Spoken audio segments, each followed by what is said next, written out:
close till I get up. Time is barely. Friends, subscribe my YouTube channel and press the bell icon, जिससे मेरी आने वाली videos की notification आपको समय पर मिलती रहे। तो फ्रेंड्स, देखिए आज पैसिव वॉइस में पास्ट इंडेफिनिट टेंस के एग्जांपल। इसमें देखिए इसका फॉर्मूला क्या है। इसका फॉर्मूला है, सबसे पहले ऑब्जेक्ट को सब्जेक्ट बनाएंगे, उसके बाद हम लोग लेकर के आएंगे वाज वर, ठीक है। उसके बाद आ जाएगी हमारी वर्ब की थर्ड फॉर्म वही, और इधर ऑब्जेक्ट सब्जेक्ट बनाते हैं, यहाँ बना देंगे सब्जेक्ट को ऑब्जेक्ट, प्लेस और टाइम। यानी पास्ट इंडेफिनिट में पहचान क्या मिलेगी? पास्ट इंडेफिनिट में पहचान मिलेगी आपको या तो वर्ब की सेकंड फॉर्म दे रखी होगी, या फिर आप लोगों के डिड नॉट दे रखा होगा, या फिर डिड स्टार्ट में आ रहा होगा, इंट्रोगेटिव बना रखा होगा। ये सारी पहचान मिलेगी, ठीक है। आइए एग्जाम्पल समझते हैं इनके। She won the first prize yesterday. She won the first prize yesterday. तो इसमें देखिए सेकंड फॉर्म दे रखी है वॉन, ठीक है। WIN, विन, विन की सेकंड फॉर्म दे रखी है वॉन। तो ये पास्ट इंडेफिनिट का है। अब इसको बनाने के लिए हमको करना क्या है? सबसे पहले इसमें अपना ऑब्जेक्ट देखिए। तो इसमें हमारा ऑब्जेक्ट है द फर्स्ट प्राइज़। इसको हम लेकर के आएंगे आगे, तो हम लिख देंगे द फर्स्ट प्राइज, ठीक है। उसके बाद अब हमको लेकर के आना है वाज और वर में से। सिंगुलर है, फर्स्ट प्राइज सिंगुलर है, इसलिए अब वाज वर में से क्या लग जाएगा? वाज लग जाएगा यहाँ पे। थर्ड फॉर्म आएगी यहाँ पे वॉन। सेकंड भी यही होती है WON, और थर्ड भी यही होती है WON, ठीक है। उसके बाद आ जाए थर्ड फॉर्म के बाद हमारा वही, और शी का थर्ड रूप क्या होता है? हर। सब्जेक्ट को ऑब्जेक्ट बना देंगे, यानी हर हो जाएगा, शी हर हर। उसके बाद प्लेस नहीं है, टाइम यस्टरडे, ठीक है ना। तो आंसर क्या बना हमारा? The first prize was won by her yesterday, ठीक है। आगे देखिए अब, nobody informed me. Nobody informed me, यहाँ आप लोगों का एग्जाम्पल है। अब इसमें देखिए बनाने के लिए आपको क्या करना है? इसमें हमारा ऑब्जेक्ट है मी। अब मी को हम जब आगे लेके आएंगे, इसको सब्जेक्ट बनाएंगे, इसका फर्स्ट रूप लेके आना है। तो आई माई मी, यानी मी का फर्स्ट रूप क्या हो जाएगा? आई, और आई के साथ क्या लगता है हमारा? वाज, ठीक है। अब देखिए आपको मैंने पहले ही बताया था अननोन सब्जेक्ट में someone, somebody, anyone, anybody, no one और नोबडी, ये दो वर्ड मैंने आपको पहले ही बताए थे। इनमें क्या है, स्टार्ट में जो ये नो है, NO लिखा हुआ, नोबडी में NO, ये क्या है? नेगेटिव सेंस को देता है, यानी नॉट को दर्शाता है। तो इस वजह से हम लोग क्या करेंगे? हेल्पिंग वर्ब के तुरंत बाद क्या और लिख देंगे? नॉट। और इन्फॉर्म्ड क्या हो जाएगी हमारी? सेकंड फॉर्म भी इन्फॉर्म्ड होती है, थर्ड फॉर्म भी इन्फॉर्म्ड होती है। तो हमारा आंसर क्या बनेगा? आई वाज नॉट इन्फॉर्म्ड, ठीक है। नॉट क्यों आया है? नोबडी की वजह से। अगर समबडी होता तो नॉट नहीं आता, लेकिन नोबडी में और नो वन में क्या है? नॉट का भाव रहता है, इस वजह से हम लोग क्या लगा देते हैं? नॉट लगा देते हैं। थर्ड एग्जांपल देखिए, you gave me a pen. You gave me a pen. तो देखिए इसमें डबल ऑब्जेक्ट वाला सेंटेंस है ये। एक ऑब्जेक्ट तो हमारा है मी, और एक ऑब्जेक्ट है हमारा ए पेन। क्या है हमारा एक ऑब्जेक्ट? ए पेन। तो देखिए इसको मैंने दोनों तरीके से आपको समझाने के लिए बताया हुआ है। मैंने आपको एक नियम बताया था कि जब सेंटेंस में डबल ऑब्जेक्ट होते हैं तो उनमें क्या है, हम लोग जो हमारा सजीव ऑब्जेक्ट होता है उसको प्राथमिकता देते हैं, यानी मी से बनाना है हमको। लेकिन कई बार क्या है, आप लोग यदि ए पेन से बनाना चाहते हो तो भी वो सही है, गलत नहीं है। लेकिन मैंने आपको बताया प्राथमिकता आपको देनी होती है सजीव ऑब्जेक्ट को। देखिए बनाइए इसको, मी से बनाता हूँ मैं पहले। तो देखिए मी को बदलेंगे आप लोग, किस में बदलोगे? आई में। आई के साथ क्या लगेगा? वाज। और गैव की थर्ड फॉर्म क्या होती है? गिवन। Give, gave, given. अब इसके बाद मैंने आपको बताया था डबल ऑब्जेक्ट जब भी होंगे तो थर्ड फॉर्म के बाद में बई नहीं लगाना है। तो क्या करना है? बई से पहले आप लोगों को जो सेकंड ऑब्जेक्ट होता है उसको लिख देना है। ये पहले आप लोगों ने एग्जांपल पढ़े थे, उनमें मैंने बताया था आप लोगों को। तो क्या बना? I was given a pen. Third form के बाद यानी ए पेन आ गया, और ए पेन के बाद में अब आपका आ जाएगा वही के बाद जो ये यू दे रखा है फर्स्ट वाला, ये वाला यू तो फर्स्ट है, और इसका अपने को बनाना थर्ड रूप, तो ये आ जाएगा यू, ठीक है। बनेगा क्या? I was given a pen by you. अब देखिए यदि मैं इसको मी से ना बनाऊं, मैं बनाऊं इसको ए पेन से, तो देखिए कैसे बनेगा। आप स्टार्ट में लिखोगे ए पेन के साथ लगेगा वाज, और फिर थर्ड फॉर्म आ जाएगी गिवन। यहाँ तक तो सेम है, लेकिन थर्ड फॉर्म के बाद आप लोगों को पता है कि आप लोग सेकंड ऑब्जेक्ट लिखते हो। यदि आप लोगों ने स्टार्ट में ए पेन लिखा है तो गिवन के बाद फिर मी आना है, गिवन के बाद क्या आना है? मी। लेकिन मी से पहले आपको फिर टू लगाना पड़ेगा, ये इसका रूल है। मी से पहले क्या लगाना पड़ेगा? टू। फिर आ जाएगा वही, और ये जो यू है ये बदल जाएगा थर्ड वाले यू में, ठीक है ना।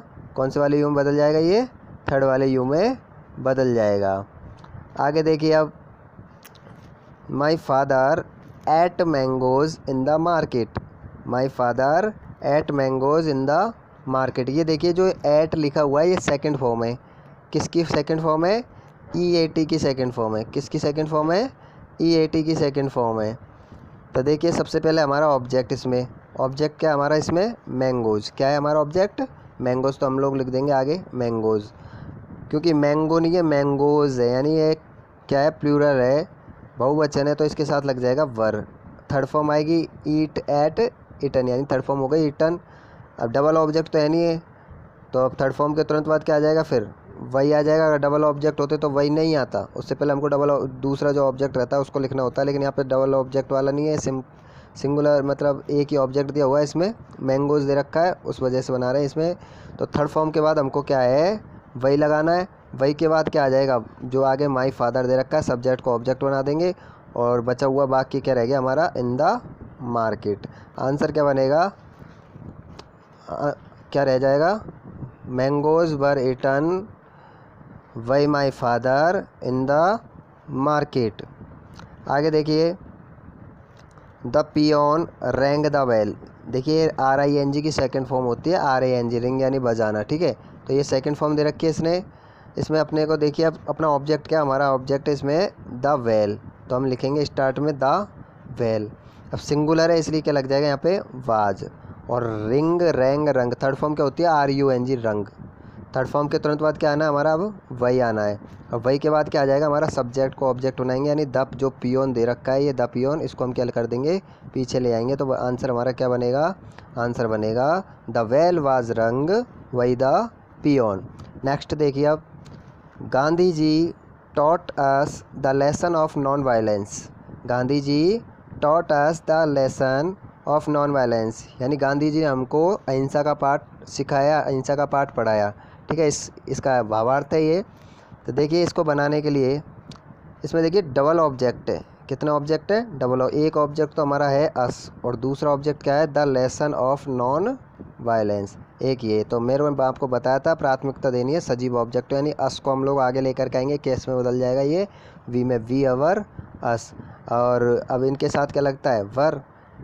और थर्ड फॉर्म क्या होती है? टॉट, यानी टीच की थर्ड सेकंड फॉर्म भी यही होती है और थर्ड फॉर्म भी यही होती है, तो बी वर टॉट। अब देखिए इसके बाद में आप लोगों को तुरंत बाद वही नहीं लाना है, मैंने आपको बताया था वही से जस्ट पहले आपको क्या लगाना पड़ेगा? जो सेकंड ऑब्जेक्ट रह जाता है, सेकंड ऑब्जेक्ट क्या रह गया हमारा? The lesson of non violence, ये रह गया ना, तो इसको लिखना पड़ेगा। और उसके बाद आ जाएगा वही, और फिर आ जाएगा आप लोगों के क्या? सब्जेक्ट को ऑब्जेक्ट, यानी गांधी जी पीछे की तरफ। तो क्या बनेगा answer? We were taught the lesson of non violence वही गांधी जी, ठीक है। आगे देखिए, अब नेगेटिव सेंटेंस है ये। मैंने आपको बताया था पास्ट इंडिफिनिट की पहचान होती है या तो आप लोगों के सेकंड फॉर्म दे रखी होगी, या फिर क्या दे रखा होगा आप लोगों के? डिड नॉट प्लस वर्ब की फर्स्ट फॉर्म दे रखी होगी। अगर इंट्रोगेटिव में हेल्पिंग वर्ब से शुरू होगा तो स्टार्ट में डिड दे रखा होगा अकेले। तो देखिए अभी तक आप लोगों ने 6 एग्जाम्पल पढ़े थे सेकंड फॉर्म वाले, सब में सेकंड फॉर्म दी हुई थी। इसमें देखिए क्या दे रखा है आपको पहचान? डिड नॉट प्लस वर्ब की फर्स्ट फॉर्म। करना कुछ नहीं है, इनमें आप लोगों के जो आप लोग वाज वर्ब लगाओगे इसमें हेल्पिंग वर्ब, उनके तुरंत बाद नॉट और लगा देना है। क्या और लगा देना है? नॉट और लगा देना है। जो डिड दिया होता है उसको हटा देना है। देखिए बनाते हैं इसको। सबसे पहले हमारा ऑब्जेक्ट देखिए, ऑब्जेक्ट क्या है हमारा? डिनर। क्या है हमारा ऑब्जेक्ट? डिनर। तो हम लोग लिख देंगे स्टार्ट में डिनर, और डिनर सिंगुलर है, क्या लग जाएगा इसके साथ? वाज। अब देखिए यहाँ पे ये जो नॉट है इसकी वजह से यहाँ पे भी क्या आ जाएगा? हेल्पिंग वर्ब के तुरंत बाद नॉट आ जाएगा। टेक की थर्ड फॉर्म क्या होती है? टेक, टुक, टेकन। तो थर्ड फॉर्म हो जाएगी हमारी टेकन। थर्ड फॉर्म के तुरंत बाद क्या आएगा? अब वही। और ये जो वी है इसको पीछे लेकर के आएंगे, बी का थर्ड रूप क्या होता है? अस, बी अवर अस। तो आंसर क्या बना हमारा? Dinner was not taken by us, ठीक है। आगे देखिए, अब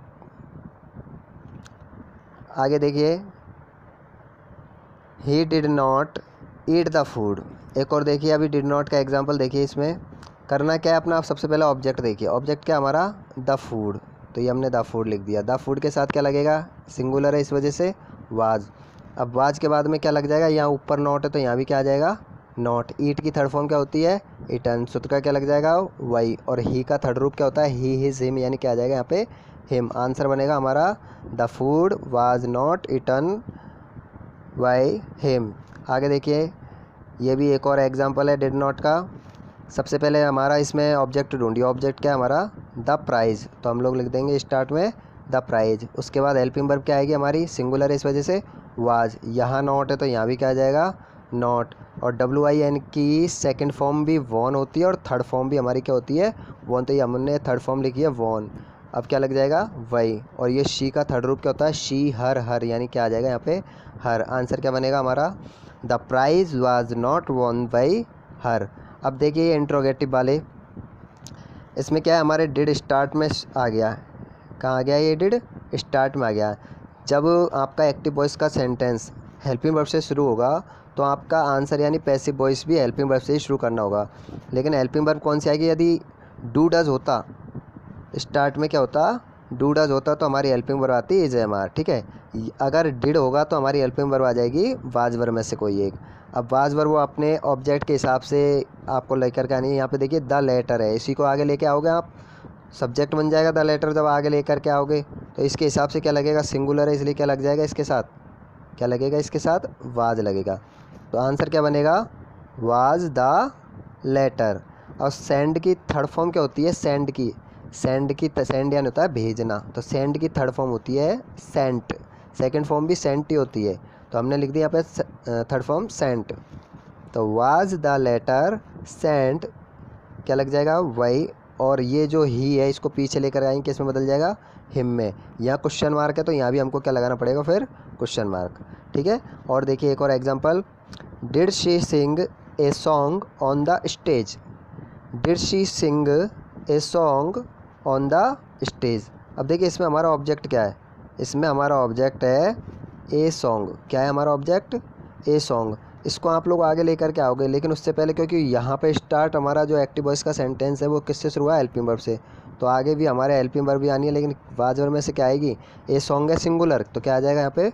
वाज। तो बनेगा क्या? Was a song. अब सिंग की थर्ड फॉर्म क्या होती है? संग। सिंग, सेंग, संग, यानी थर्ड फॉर्म हो जाएगी संग। अब क्या आएगा सूत्र का? वही। और शी बदल जाएगा किस में? हर में। अब बचा हुआ शेष वाक्य रह गया ऑन द स्टेज। क्या रह गया हमारा बचा हुआ शेष वाक्य? On the stage. इसको लिख देंगे, आंसर बनेगा was a song sung by her on the stage. Okay friends, I hope कि आपको ये समझ में आ गया होगा। अब कल हम लोग पढ़ेंगे पास्ट कंटिन्यूअस टेंस के सेंटेंस।